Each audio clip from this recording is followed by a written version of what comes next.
اللہ ہی بہتر جانتا ہے کہ میڈیا لاک آؤٹ اس پہ کیوں ہے۔ پہلی دفعہ بلوچستان سے خواتین کا ایک بڑا ہجوم اسلام آباد کی طرف رواں دواں ہے۔ انویسٹیگیشن کے لیے پکڑے گئے، وہ واپس نہیں آئے۔ اس علاقے میں اگر جن لوگوں کو پتا ہے کہ ملیٹنسی بہت زیادہ ہے، اس واقعے نے بلوچستان میں غم اور غصے کی لہر دوڑا دی کہ انفورسڈ ڈس اپیرنسز کی وجہ سے بے حساب گھروں کے سربراہ کبھی پلٹ کر واپس نہیں آئے۔ السلام علیکم خواتین و حضرات، میں ہوں یاسمین آفتاب علی، پروگرام اور چینل یاسمین آفتاب علی کے ساتھ۔ آج کا جو پروگرام اور جو موضوع جس پہ میں بات کرنا چاہوں گی، اللہ ہی بہتر جانتا ہے کہ میڈیا لاک آؤٹ اس پہ کیوں ہے۔ شاید ہم لوگ سیاست کے میدان میں اتنی زیادہ ہمیں دلچسپی ہو گئی ہے کہ ہم ہر موضوع سیاسی ہی بات کرنا پسند کرتے ہیں۔ پہلی دفعہ بلوچستان سے خواتین کا ایک بڑا ہجوم اسلام آباد کی طرف رواں دواں ہے۔ یہ لوگ 1600 کلومیٹر صدن کیہ ڈسٹرکٹ سے روانہ ہوئی ہیں، جو ایران کے بارڈر کے قریب ہے، اور ان کی جو احتجاج ہے، ان کا احتجاج وہ نان وائلنٹ ہے۔ اور وہ کیوں ہے، وہ قصہ بھی میں بتاتی ہوں آپ کو کہ یہ کیوں شروع ہوا سارا معاملہ۔ لیکن ہیومن رائٹس کے حق کے لیے، اور نمبر 2 جو ڈس اپیرنسز ہوئی ہیں، لوگ انویسٹیگیشن کے لیے پکڑے گئے، وہ واپس نہیں آئے، یا اس قسم کے معاملات، ان کے خلاف یہ احتجاج ہے۔ نومبر 23 کو بلوچستان کی عورتوں نے یہ اپنا جو ڈرائیو تھی، یہ موومنٹ تھی، یہ سٹارٹ کی۔ اس کے پیچھے ایک 24 سالہ نوجوان جو تربت سے جس کا تعلق تھا، اس علاقے میں اگر جن لوگوں کو پتا ہے کہ ملیٹنسی بہت زیادہ ہے، اور رپورٹ کے مطابق کاؤنٹر ٹیررزم فورسز اس لڑکے کو اس کے گھر سے لے کر گئیں، اور 22 نومبر کو اس کو counter terrorism anti terrorism court میں پیش کیا گیا، اور 10 دن کی توسیع دی گئی اس کے ریمانڈ کے لیے، تاکہ انویسٹیگیشن کے پروسیس کو آگے بڑھایا جا سکے۔ اب ایک بات یاد رکھیے، جب انویسٹیگیشن ہوتی ہے تو ضروری نہیں ہوتا کہ وہ شخصی ملوث ہو، یہ بھی ہو سکتا ہے کہ اس کے پاس کوئی انفارمیشن ہو کسی دوسرے لوگوں کے لیے، کوئی حرکات اور سکنات ایسی اس علاقے میں ہوں جس کی اس کو جانکاری ہو۔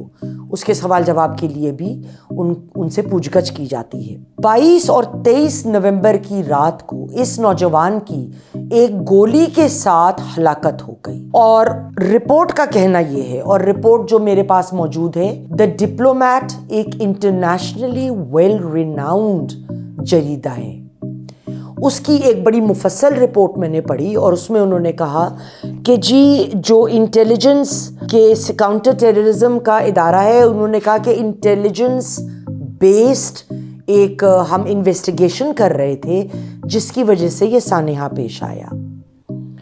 اس واقعے نے بلوچستان میں غم اور غصے کی لہر دوڑا دی۔ ہمیں پتہ ہے کہ پہلے بھی یہ رپورٹیں آتی رہی ہیں کہ وہاں سے لوگوں کو اٹھایا گیا، ان کو پھر وہ گھر نہیں آئے، اور اس قسم کے واقعات ہوئے ہیں۔ اس کے اوپر بھی ہم آگے چل کے بات کریں گے۔ فوتگی کے 7 دن بعد جب تربت میں 1 ہفتے کی پروٹیسٹ ہوئی، اس کے بعد اس نوجوان کو دفنایا گیا۔ اس کے بعد سے یہ لشکر، یہ عورتوں کا جو قافلہ تھا، یہ کوئٹہ کی جانب رواں دواں ہوا، جہاں لوگ شامل ہوتے چلے گئے۔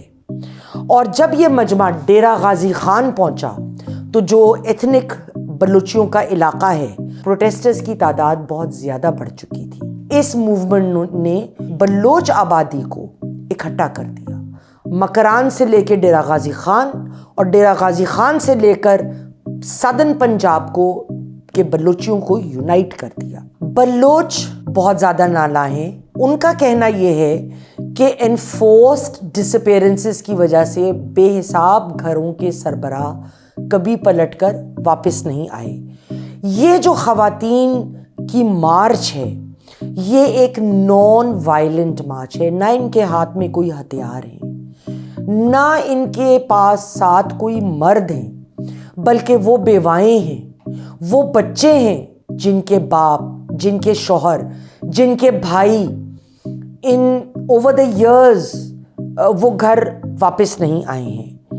اچھا، اس میں جو کیا بلوچ کی رپورٹ ہے، دی ڈپلومیٹ کی، انہوں نے یہ کہا کہ یہ جو قافلہ چل رہا ہے اس میں لوگوں پہ فیک پرچے بھی کٹے ہیں اور راستے لگا کے سڑک کی رکاوٹ بھی کی گئی ہے تاکہ لوگ آسانی کے ساتھ اسلام آباد نہ پہنچ پائیں۔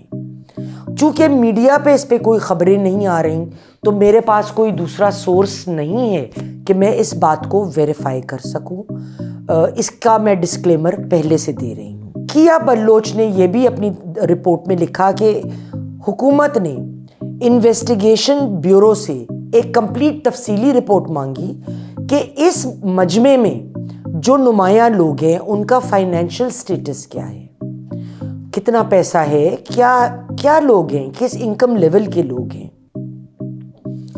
میں تھوڑا سا آپ کو ماضی میں لے جانا چاہوں گی ادھر۔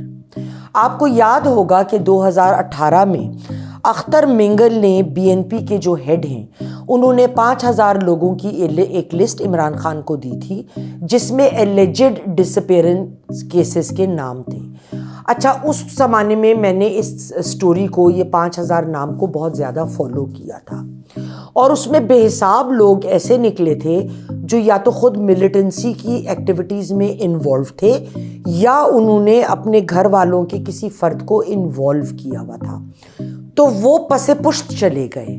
لیکن چونکہ ان کے ارد گرد کے لوگوں کو، ان کے گھر والوں کو بھی نہیں علم تھا کہ یہ ان کاموں میں ملوث ہیں، تو لہٰذا ان لوگوں نے یہی شور مچایا کہ دیکھیے ہمارے تو لوگوں کو اٹھا کر لے جایا گیا۔ ایک خاتون کا واقعہ مجھے بڑے اچھے سے یاد ہے، مجھے علاقہ بھول رہا ہے، بلوچ کی خاتون، بلوچستان کی، ان کے میاں ملیٹنٹ تھے، وہ نہیں تھیں، لیکن ان کے میاں نے ان کو حکم دیا بیوی کو کہ تم یہ جیکٹس اور جو یہ بامز وغیرہ چھوٹے جو ہوتے ہیں یہ تم ایک جگہ سے دوسری جگہ ٹرانسپورٹ کرو، پہنچاؤ۔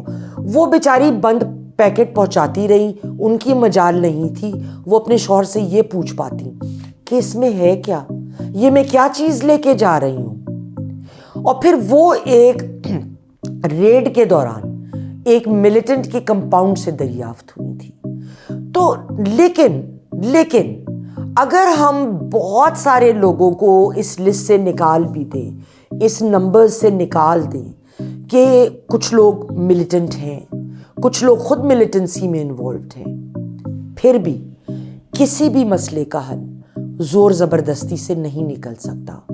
یہ بردباری، فہم و فراست سے ان مسئلوں کا حل نکلا کرتا ہے۔